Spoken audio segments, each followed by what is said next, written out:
കിനാക്കൂടുമാ മരുപ്പച്ച തേടി തേടി ഉരുകും വേനൽ തീരങ്ങളിൽ. മരുപ്പച്ച തേടി തേടി ഉരുകും വേനൽ തീരങ്ങളിൽ. തളരുന്ന നേരം കരുത്തേകുവാൻ പാതയമായി പൊഴിയും ദൈവസ്നേഹത്തിൻ ജീവാമൃതം.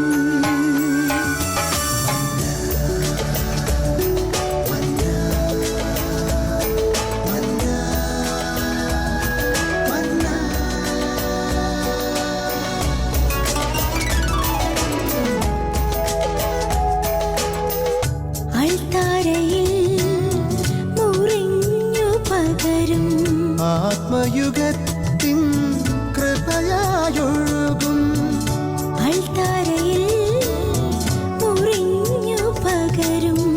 ആത്മയുഗത്തിൻ കൃപയായൊഴുകും വിശ്വസ്നേഹത്തിൻ ദൈവാമൃതം.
കീർത്തനധാര ചൊരിയും നാദമാണു നീ. സ്നേഹമാം പ്രശോഭ വിതറും താരമാണു നീ.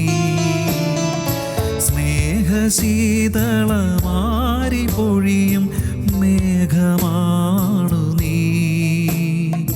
നന്മ നിറഞ്ഞവളെ മേരി നിർമ്മല കന്യകേ, വന്ദനം പാടി വണങ്ങിടുന്നു നിൻ തിരുസന്നിധേ.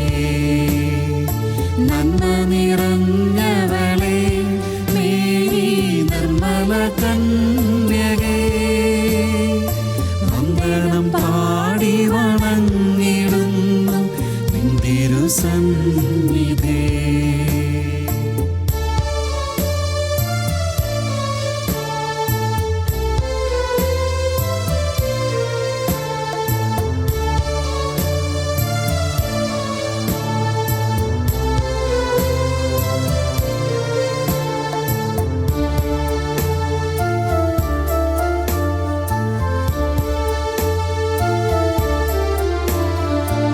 എഴുതിയാലും തീരാത്ത കവിതയാണു നീ.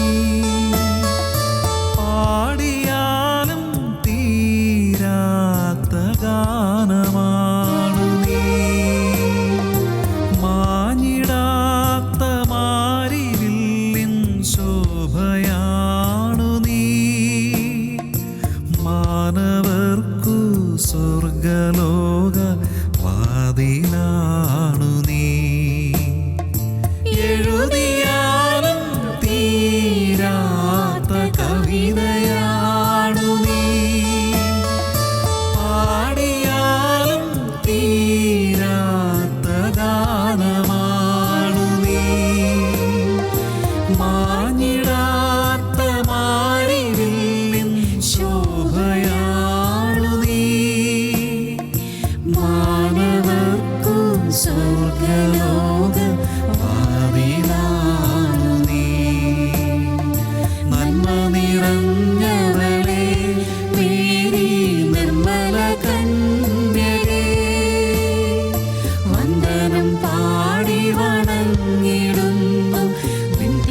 തിരുസന്നിധേ. നന്മ നിറഞ്ഞവളേ മേരി നിർമ്മല കന്യകേ, വന്ദനം പാടി വണങ്ങിടുന്നു നിൻ തിരുസന്നിധേ.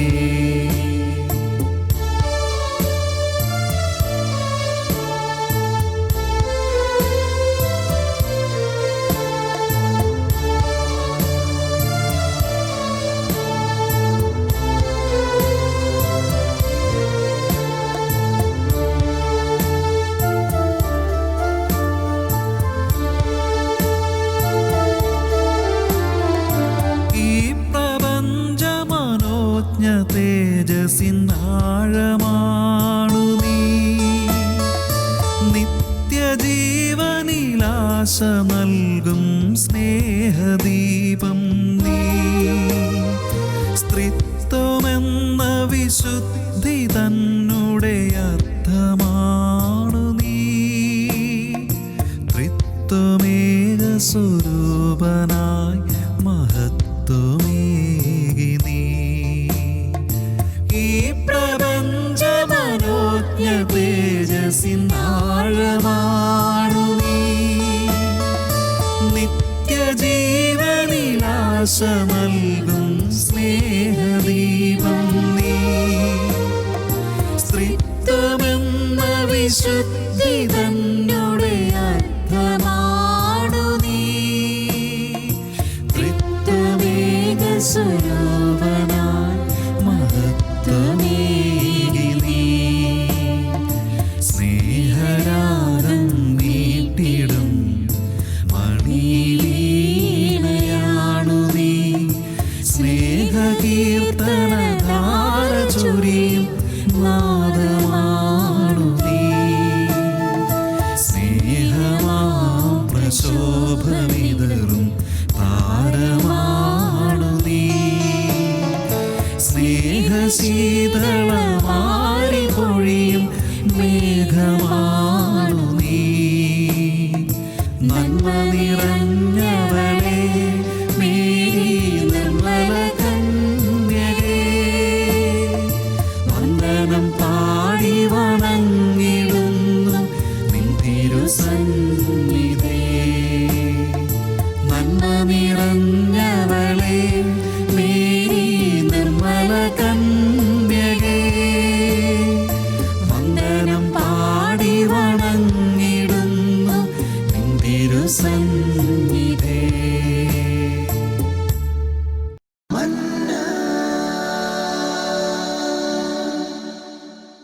ഈശോ മിശിഹായ്ക്ക് സ്തുതിയായിരിക്കട്ടെ.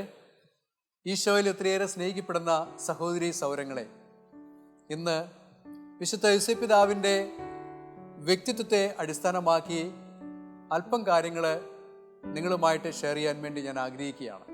പ്രത്യേകമായിട്ടും ഈ വർഷം 2021 പരിശുദ്ധ പിതാവ് ഫ്രാൻസിസ് മാർപ്പാപ്പ വിശുദ്ധ യോസേപ്പിതാവിൻ്റെ വ്യക്തിത്വത്തെയും മഹിമയെയും കുറിച്ച് നമ്മളെ പഠിപ്പിക്കുന്നത് ഇപ്രകാരമാണ്. എപ്രകാരമാണ് വിശുദ്ധ യോസേപ്പിതാവ് പിതാവായ ദൈവത്തിൻ്റെ മുൻപിൽ തൻ്റെ ജീവിതത്തെ സമർപ്പിച്ചത് എന്നുള്ളതാണ്. ദൈവത്തിലുള്ള വിശ്വാസവും ദൈവത്തിൻ്റെ ഹിതവും എപ്രകാരമാണ് വിശുദ്ധ യോസേപ്പിതാവ് നിറവേറ്റിയത് എന്നുള്ളതാണ്. അത് വിശുദ്ധ മത്തായിയുടെ സുവിശേഷം 1-ാം അധ്യായം 19-ാമത്തെ വാക്യത്തിൽ വളരെ വ്യക്തമാണ്. മറിയത്തിൻ്റെയും യോസേപ്പിൻ്റെയും വിവാഹം നിശ്ചയം കഴിഞ്ഞിരിക്കെ പരിശുദ്ധാത്മാവിനാൽ മറിയം ഗർഭം ധരിക്കുന്നു. ഈ ഒരു സമയത്ത് വിശുദ്ധ യോസേപ്പിതാവിൻ്റെ മുൻപിലേക്ക് ദൈവത്തിൻ്റെ ദൂതൻ കടന്നു വരികയാണ്. എന്നിട്ട് പറയുകയാണ്, ജോസഫേ, മറിയത്തെ നീ ഭാര്യയായി സ്വീകരിക്കുവാൻ മടിക്കേണ്ട എന്ന്. ആ നിമിഷം മുതൽ പരിശുദ്ധാത്മാവിൻ്റെ പ്രത്യേകമായ കൃപ വിശുദ്ധ യോസേപ്പിതാവ് സ്വീകരിച്ചപ്പോൾ എല്ലാം മറന്നുകൊണ്ട് ലോകത്തിൻ്റെതായ എല്ലാ ആഗ്രഹങ്ങളും ത്യജിച്ചുകൊണ്ട് പിതാവായ ദൈവത്തിൽ വിശ്വസിക്കുകയാണ് വിശുദ്ധ യോസേപ്പിതാവ്. അങ്ങനെ മറിയത്തെ തൻ്റെ ഭാര്യയായിട്ട് യോസേപ്പിതാവ് ഹൃദയത്തോട് ചേർത്ത് വെച്ചു. രണ്ടാമതായിട്ട് നമ്മൾ കാണുന്നത് എന്തുകൊണ്ടാണ് വിശുദ്ധ ഔസേപ്പിതാവിനെ നീതിമാനായിട്ട് സുവിശേഷം ചിത്രീകരിക്കുക. നമുക്കറിയാം, വിശുദ്ധ ഔസേപ്പിതാവിൻ്റെ ജീവിതം ഉണ്ണീശോയോടൊപ്പം പരിശുദ്ധ മറിയത്തോടൊപ്പം എന്നും ആ കഷ്ടപ്പാടിലും ദുരിതത്തിലും ദൈവത്തിൻ്റെ തിരുമനസ്സായി ജീവിച്ചു എന്നുള്ളതാണ്. മറിയത്തെ സ്വന്തം ഭാര്യയായിട്ട് ഹൃദയത്തിലേക്ക് ആ പിതാവ് സ്വീകരിച്ചു. അതുപോലെ തന്നെ ഒരു തച്ചനായിരുന്ന ഔസേപ്പിതാവ് തൻ്റെ കഷ്ടതയിലും ബുദ്ധിമുട്ടുകളിലും സങ്കടങ്ങളിലും ദുരിതത്തിലും ഉണ്ണീശോയോടൊപ്പം പരിശുദ്ധ അമ്മയോടൊപ്പം എന്നും കൂട്ടായിട്ട് സംരക്ഷകനായിട്ട് ഉണ്ടായിരുന്നു. ആ കുടുംബത്തിൻ്റെ മഹിമ, അതാണ് നമ്മൾ നസ്രത്തിലെ കുടുംബത്തിൽ നമ്മൾ കാണുന്നത്. പ്രിയപ്പെട്ടവരെ, പരിശുദ്ധ പിതാവ് ഫ്രാൻസിസ് മാർപ്പാപ്പ ഇത് വലിയൊരു സത്യമായിട്ട്, വിശ്വാസ സത്യമായിട്ട് പ്രഘോഷിക്കുന്ന ഒരു കാലഘട്ടമാണ് ഇത്. നമുക്കും ആത്മാർത്ഥമായിട്ട് പ്രാർത്ഥിക്കാം. വിശ്വാസത്തിൻ്റെ ആ വലിയ സത്യം ഹൃദയത്തിൽ സ്വാംശീകരിക്കുവാൻ വേണ്ടി നമുക്ക് ആത്മാർത്ഥമായിട്ട് ഈ വർഷം കൊണ്ടാടാം. ഒരുപക്ഷെ ബാഹ്യമായിട്ട് ഉള്ള ആഘോഷങ്ങളെ ഉപരിയായിട്ട് ആന്തരികമായ ആഘോഷങ്ങളാണ് നമുക്ക് ഹൃദയത്തിൽ വേണ്ടത്. പരിശുദ്ധമായ ഹൃദയവും പരിശുദ്ധമായ ചിന്തകളും നിറവേറ്റിക്കൊണ്ടാണ് വിശുദ്ധ ഔസേപ്പിതാവ് ദൈവത്തിൻ്റെ മുമ്പാകെ ജീവിച്ചത്. അത് ഇന്നും നമ്മുടെ വിശ്വാസത്തിൻ്റെ വലിയൊരു കാതലാണ്. ഞാൻ ഓർക്കുന്നുണ്ട്, ചെറുപ്പകാലം ഞാൻ സ്കൂളിൽ പഠിക്കുന്ന ആ സമയത്ത് എൻ്റെ പ്രിയപ്പെട്ട പപ്പയും അമ്മച്ചിയും ഒരുപോലെ പറയുമായിരുന്നു, മോനെ, വിശുദ്ധ ഔസേപ്പിതാവിനോടും പരിശുദ്ധ അമ്മയോടുള്ള ഭക്തി നമുക്ക് വേണം. ചുരുക്കത്തിൽ തിരുക്കുടുംബത്തോടുള്ള യഥാർത്ഥമായ ഭക്തി ഹൃദയത്തിൽ കാത്തു സൂക്ഷിക്കണമെന്ന്. സ്നേഹമുള്ളവരെ, ആ വാക്കുകൾ, അവരുടെ വാക്കുകൾ ഇന്നും ഞാൻ അയവിറക്കുകയാണ്. എൻ്റെ പൗരോഹിത്യ ജീവിതത്തിൽ ഇന്നും വിശുദ്ധ ഔസേപ്പിതാവിൻ്റെ വലിയ അനുഗ്രഹം ഞാൻ സ്വീകരിക്കുന്നുണ്ട്. തീർച്ചയായിട്ടും അത് മാത്രമല്ല, വിശുദ്ധ ഔസേപ്പിതാവിൻ്റെ ആ പേര് തന്നെയാണ് എനിക്കും എൻ്റെ പേരൻസ് ഇട്ടിരിക്കുന്നത്. ജോസഫ് എന്ന പേരിൽ, മാമോദീസ പേര്. അതിൽ ഞാൻ ഒത്തിരി അനുഗ്രഹീതനാണ്. വിശുദ്ധ ഔസേപ്പിതാവിൻ്റെ ആ വലിയ കൃപ, കരുതൽ, സംരക്ഷണം ഈശോ വഴിയായിട്ട് ഇന്നും ഞാൻ സ്വീകരിക്കുന്നു. മറ്റൊന്ന്, ദൈവത്തിൻ്റെ ഹിതം എപ്രകാരമാണ് വിശുദ്ധ ഔസേപ്പിതാവ് നിറവേറ്റിയത് എന്നുള്ളതാണ്. അതിൽ സുവിശേഷത്തിലൂടെ നമ്മൾ കടന്നു പോകുമ്പോൾ കാണുവാനായിട്ട് സാധിക്കും, മറിയത്തെയും ഉണ്ണീശോയിനെയും വിശുദ്ധ ഔസേപ്പിതാവ് ഹൃദയത്തിൽ കാത്തു സൂക്ഷിച്ചു എന്നുള്ളതാണ്. ഒന്നാമതായിട്ട് ഉണ്ണീശോയുടെ ദൈവമഹിമയെക്കുറിച്ച് മനുഷ്യനായിട്ട് അവതരിച്ച ദൈവപുത്രൻ്റെ ആ വലിയ മഹത്വം വിശുദ്ധ ഔസേപ്പിതാവ് വലിയൊരു ജ്ഞാനമായിട്ട് ഹൃദയത്തിൽ കാത്തു സൂക്ഷിച്ചു. അതുകൊണ്ടാണ് സുവിശേഷം നമ്മുടെ മുമ്പിൽ ഇപ്രകാരം പറയുന്നുണ്ട്, വിശുദ്ധ ഔസേപ്പിതാവിനെ കുറിച്ച് വളരെ ചുരുക്കത്തിൽ മാത്രമേ പ്രതിപാദിക്കുന്നുള്ളൂ. വളരെ ശാന്തനായിട്ട്, നിശബ്ദനായിട്ട്, ക്ഷമയോടുകൂടി ശാന്തനായിരിക്കുന്ന വിശുദ്ധ ഔസേപ്പിതാവിനെയാണ് നാം സുവിശേഷത്തിൽ കാണുന്നത്. കഷ്ടപ്പാടുകളിൽ കൂടിയും ദുരിതത്തിൽ കൂടിയും കടന്നു പോയപ്പോൾ ഉണ്ണീശോയോടൊപ്പം പരിശുദ്ധ അമ്മയോടൊപ്പം അവരുടെ സംരക്ഷണത്തിനായിട്ട് വിശുദ്ധ ഔസേപ്പിതാവ് എല്ലാം വിട്ടുകൊടുക്കുന്നു. ഇന്ന് ഒരുപക്ഷെ നമ്മൾ ബാഹ്യമായിട്ടുള്ള ആഘോഷങ്ങൾക്ക് ഉപരിയായിട്ട് ആന്തരികമായ ആഘോഷത്തിലൂടെയാണ് നാം ജീവിക്കേണ്ടത്. അതാണ് നമ്മളറിയാം, കേരളത്തിലും മറ്റെല്ലാ സ്ഥലങ്ങളിലും നമ്മൾ ഊട്ടുതിരുനാൾ ആഘോഷിക്കാറുണ്ട്. എന്നാൽ ഈ വർഷം പ്രത്യേകമായിട്ടും കൊറോണ എന്ന മഹാരോഗം മൂലം വളരെ ലളിതമായിട്ടാണ് നമ്മൾ ഈ തിരുനാൾ ആഘോഷിക്കുന്നത്. വിശുദ്ധ ഔസേപ്പിതാവിനോടുള്ള വലിയൊരു ഭക്തി അത് നമ്മുടെ ഹൃദയത്തിൽ നിന്ന് വേണം ഉണ്ടാകുവാനായിട്ട്. കാരണം വിശുദ്ധ ഔസേപ്പിതാവിൻ്റെ ജീവിതം അപ്രകാരമായിരുന്നു. ജീവിതത്തിൽ വിഷമതകളും സങ്കടങ്ങളും ഉണ്ടായപ്പോൾ വിശുദ്ധ ഔസേപ്പിതാവ് തൻ്റെ വിശ്വാസം ഒരിക്കലും കൈവിട്ടില്ല. ദൈവത്തിലുള്ള അചഞ്ചലമായ വിശ്വാസം ഒരിക്കലും വിശുദ്ധ ഔസേപ്പിതാവ് കൈവിട്ടില്ല. നമുക്കും ആ ഒരു അനുഭവത്തിലേക്ക്, ആ വാത്സല്യനിധിയായ ഔസേപ്പിതാവിൻ്റെ അനുഗ്രഹം സ്വീകരിക്കുവാൻ വേണ്ടി നമുക്ക് ആഗ്രഹിക്കാം. പ്രത്യേകിച്ച് ഈ ഒരു വർഷം അതിനുവേണ്ടിയുള്ളതാണ്. എനിക്കും വലിയൊരു സൗഭാഗ്യം ലഭിച്ചു.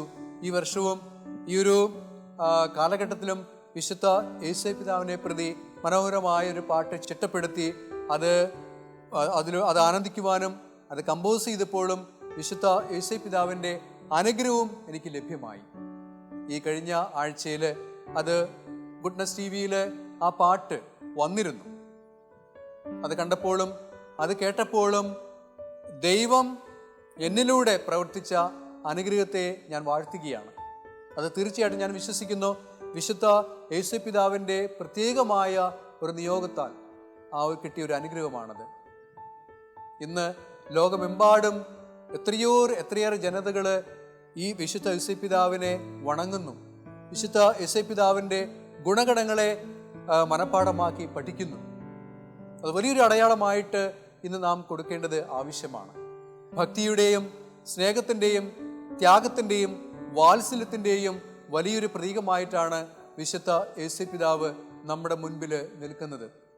നമ്മൾ എത്രമാത്രം ഭാഗ്യപ്പെട്ടവരാണ്. നീതിമാനായ യോസേപ്പ് എന്നാണ് സുവിശേഷം നമ്മുടെ മുമ്പിൽ പ്രഖ്യാപിക്കുക. നീതിമാനായ യോസേപ്പ്, എന്തുകൊണ്ടാണ് ആ പദം ഉപയോഗിക്കുന്നത്?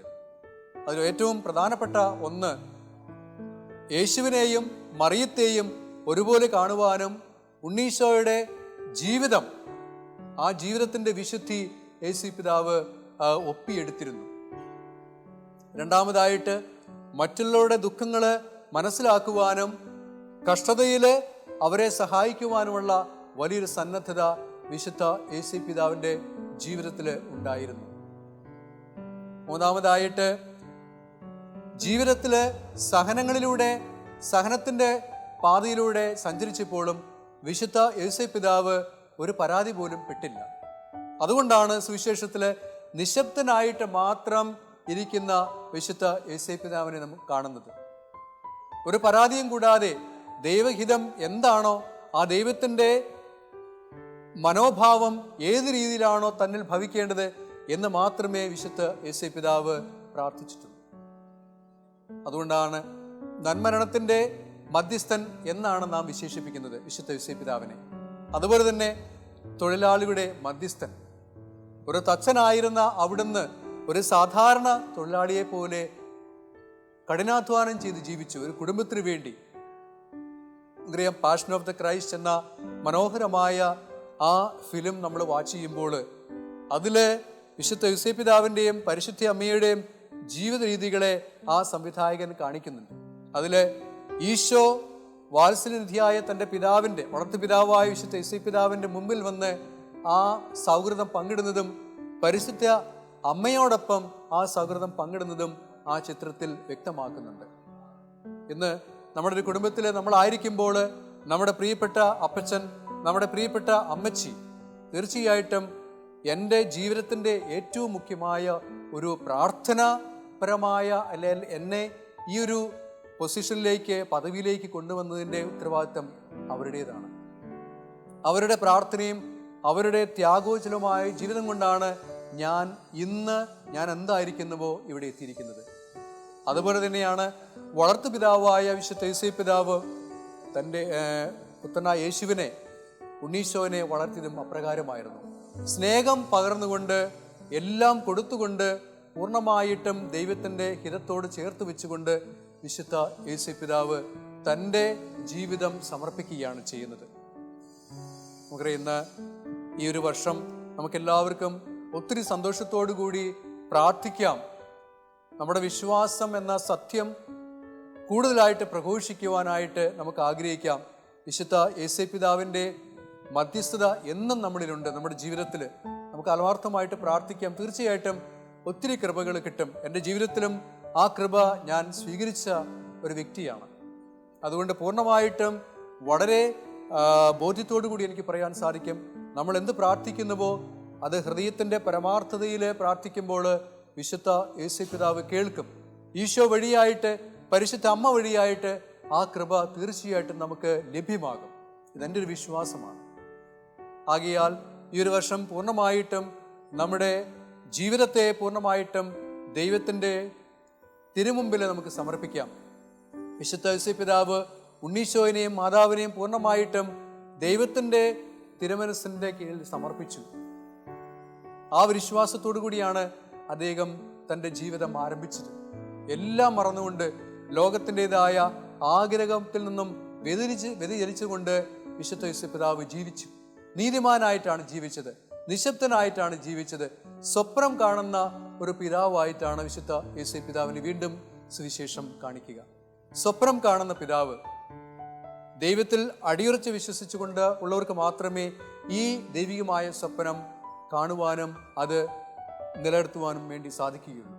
നമുക്കും നല്ല സ്വപ്നങ്ങൾ കാണുന്നവരായി തീരാം. പ്രത്യേകിച്ച് നമ്മുടെ ഓരോ ദിവസത്തെ ജീവിതത്തിലും ദൈവം തരുന്ന അനുഗ്രഹങ്ങൾക്ക് നന്ദി പറഞ്ഞുകൊണ്ട് നല്ല സ്വപ്നങ്ങൾ മറ്റുള്ളവരുടെ മുമ്പിൽ കൊടുക്കുവാനായിട്ട് നമുക്ക് ആഗ്രഹിക്കാം. അങ്ങനെ ആ നല്ല സ്വപ്നത്തിലൂടെ നമ്മുടെ ജീവിതത്തിൻ്റെ വിശുദ്ധി എത്രമാത്രം നമുക്ക് പടർത്താൻ പറ്റുമോ അത്രമാത്രം പടർത്തുവാനായിട്ട് നമുക്ക് ആഗ്രഹിക്കാം.